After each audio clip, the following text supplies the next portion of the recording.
23 जून 1757। इतिहास में ये सिर्फ एक तारीख नहीं है, ये वो दिन है जिसने भारतीय उपमहाद्वीप की तकदीर हमेशा हमेशा के लिए बदल दी। ये कहानी सिर्फ एक लड़ाई की नहीं, बल्कि एक ऐसे धोखे की है जिसने एक पूरे साम्राज्य को उसके घुटनों पर ला दिया। और ये समझने के लिए कि कैसे एक सौदा एक पूरी सल्तनत पर भारी पड़ा, हमें उस दिन के मैदान में वापस चलना होगा। प्लासी के मैदान पर जरा नज़ारा सोचकर देखिए। एक तरफ बंगाल के नवाब सिराजुद्दौला की 50,000 सैनिकों की विशाल सेना, गरजती हुई तोपें और युद्ध के लिए तैयार हाथी, और दूसरी तरफ रॉबर्ट क्लाइव की महज 3,000 सैनिकों की छोटी सी टुकड़ी। मतलब कागज पर तो ये कोई मुकाबला था ही नहीं। तो फिर सबसे बड़ा सवाल यही है कि इतनी छोटी सी सेना ने इतनी बड़ी सेना को हराया कैसे दिया? इसका जवाब हथियारों में या बहादुरी में नहीं है। नहीं, इसका जवाब छिपा है एक गहरी, बहुत ही छिपी हुई साजिश में, जिसने लड़ाई शुरू होने से पहले ही उसका नतीजा तय कर दिया था। इस कहानी को ठीक से समझने के लिए हमें 18वीं सदी के बंगाल चलना होगा। एक ऐसी जगह जिसे दुनिया सोने की चिड़िया कहती थी। मुर्शिदाबाद के महलों में इतनी दौलत थी कि उसकी चमक यूरोप तक को चौंधिया देती थी। और जाहिर है, जहां इतनी समृद्धि हो वहां लालच खिंचा चला आता है। और इस पूरी चमक दमक के बीचों बीच था एक नौजवान और बहुत ही तेज तर्रार शासक, नवाब सिराजुद्दौला। उसने कम उम्र में गद्दी संभाली और ठान लिया कि वो अपने राज्य में फैले भ्रष्टाचार को जड़ से उखाड़ फेंकेगा। लेकिन नवाब का हर सुधारवादी कदम उसके अपने ही दरबार में किसी न किसी ताकतवर शख्स को नाराज कर रहा था। ये वो लोग थे जिन्हें पुरानी भ्रष्ट व्यवस्था से फायदा हो रहा था, और यहीं से उस धोखे की नींव पड़नी शुरू हुई जो बंगाल को ले डूबने वाला था। साजिश करने वालों में पहला और सबसे अहम नाम था मीर जाफर का। वो नवाब का अपना सेनापति था, लेकिन वो खुद को नवाब के हाथों नजरअंदाज और अपमानित महसूस करता था और मन ही मन सत्ता पाने के सपने देख रहा था। दूसरा बड़ा किरदार था जगत सेठ, बंगाल का सबसे अमीर बैंकर। इतना अमीर कि उसकी तिजोरियों में कई राजाओं से ज्यादा दौलत थी। नवाब की नई नीतियों से उसे अपना पूरा वित्तीय साम्राज्य खतरे में नजर आ रहा था। और फिर था अमीर चंद, एक चालाक व्यापारी जिसने इन दोनों नाराज गुटों को अंग्रेजों से जोड़ने का काम किया। वो एक बिचौलिए की तरह था जो अपना फायदा देखकर किसी भी तरफ हो सकता था। और अब कहानी में एंट्री होती है अंग्रेजों की और उनके सबसे शातिर रणनीतिकार रॉबर्ट क्लाइव की। क्लाइव ने बंगाल के दरबार में सुलग रही इस नफरत की आग को देखा और उसमें ब्रिटिश साम्राज्य के विस्तार का एक सुनहरा मौका पहचान लिया। क्लाइव की रणनीति बस एक लाइन में समझी जा सकती है। वो जानता था कि बंगाल को सैन्य ताकत से हराना नामुमकिन है, इसे खरीदना होगा। उसने सीधी लड़ाई लड़ने के बजाय नवाब के दुश्मनों को ही खरीदने का फैसला किया। और इस तरह इतिहास का वो बदनाम सौदा तय हुआ। मीर जाफर को बंगाल का सिंहासन देने का वादा किया गया।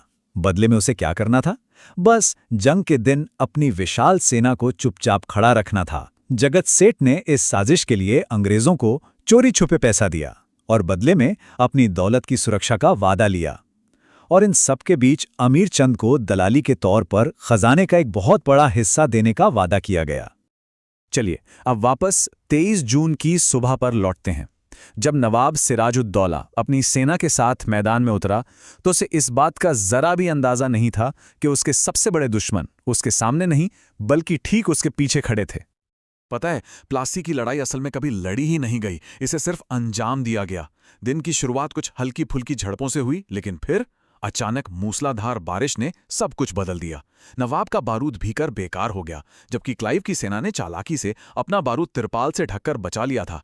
जब बारिश शुरू की और नवाब ने हमले का हुक्म दिया तो मीर जाफर की सेना अपनी जगह से 1 इंच भी नहीं हिली। और ठीक इसी नाजुक मोड़ पर नवाब के सबसे वफादार कमांडर मीर मदन की एक तोप के गोले से मौत हो गई, जिसने नवाब की बची खुची हिम्मत भी तोड़ दी। नवाब की सेना में फैली इसी अफरा तफरी का फायदा उठाकर क्लाइव के मुट्ठी भर अनुशासित सैनिकों ने हमला बोल दिया। एक तरफ अपने ही सेनापति का धोखा, दूसरी तरफ खराब मौसम और फिर सबसे वफादार साथी की मौत। इन 3 हमलों के सामने नवाब की 50,000 की सेना ताश के पत्तों की तरह बिखर गई। लड़ाई तो खत्म हो गई, लेकिन कहानी का असली कड़वा हिस्सा तो अब शुरू होता है। साजिश करने वालों को उनका इनाम मिला, लेकिन वो इनाम एक कांटों का ताज साबित हुआ। मीर जाफर को नवाब तो बना दिया गया, लेकिन वो सिर्फ एक कठपुतली था जिसकी डोर अंग्रेजों के हाथ में थी। बाद में उसे भी हटा दिया गया। जगत सेठ की आर्थिक ताकत को अंग्रेजों ने धीरे धीरे करके खत्म कर दिया, और अमीर चंद, जिसने ये पूरी साजिश बुनी थी, उसे क्लाइव ने एक जाली दस्तावेज दिखाकर धोखा दिया। उसे वादे का एक पैसा तक नहीं मिला। प्लासी की जीत के बाद अंग्रेजों ने मुर्शिदाबाद का खजाना लूटा, और ये लूट कोई छोटी मोटी नहीं थी। ये इतनी बड़ी थी कि कई इतिहासकार मानते हैं कि बंगाल से लूटे गए इसी पैसे ने ब्रिटेन की औद्योगिक क्रांति की नींव रखी, वही क्रांति जिसने इंग्लैंड को दुनिया की सबसे बड़ी ताकत बना दिया। लेकिन इस धोखे की सबसे भारी और दर्दनाक कीमत बंगाल की आम जनता ने चुकाई। ये सिर्फ एक राजा का बदलना नहीं था, नहीं, ये एक जीते जागते समृद्ध प्रदेश की बर्बादी की शुरुआत थी। देखिए ये हुआ कैसे।